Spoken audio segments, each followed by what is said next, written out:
Diba? Yung mga lumaki sa lola. Yes. Diba? Anybody else? Shoes. Siguro po si Meme. As I navigate kasi my way sa Stardom, marami akong walang hindi alam. And Meme helped pave the way for me to learn, be accountable, and actually, grow sa industry. So, he was like the lighting torch, yung parang guidance, naging guidance ko po, ikaw, Meme, para malaman kung saan ako dapat lulugar, saan ako dapat alam ko kung saan ako pupunta. So, parang naging guide ko po si Meme. Parang in a way, siya po naging mother ko sa industry. Parang ganun po yung siya. Thank you din kay Shubi kasi inaalaw niya ako ganun. Pinapayagan niya ako. Usapin ko siya. Pwede ko siyang pagalitan. Pwede ko siyang pagsabihan. Ang dami na nga natin pinagdaanan. Ang dami na namin na pag-usapan. Ang dami na natin nasabi sa isa't isa.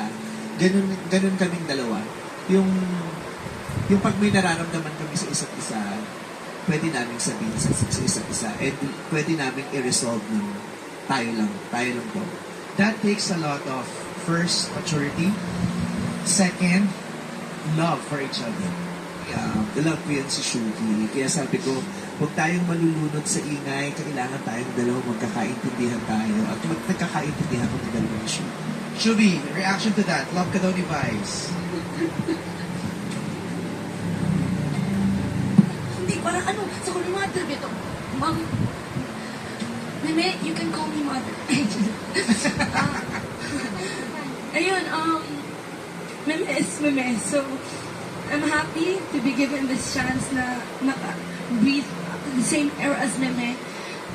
Talaga po si Meme ay hindi lang po talaga siya si Meme. Marami na po siyang nabago na buhay and binago niya ang buhay ko sa pagiging artista ko po. Simula kami sa PBB, hindi talaga namin alam pinagagawa namin sa buhay. Ngayon, parang narealize ko na ang mundong to ay madali as long as you let them teach you, let them guide you, and you actually learn how to be accountable, learn from your mistakes, and always look up to the person who you value the most. So that's Meme for me too. Thank you, Shu.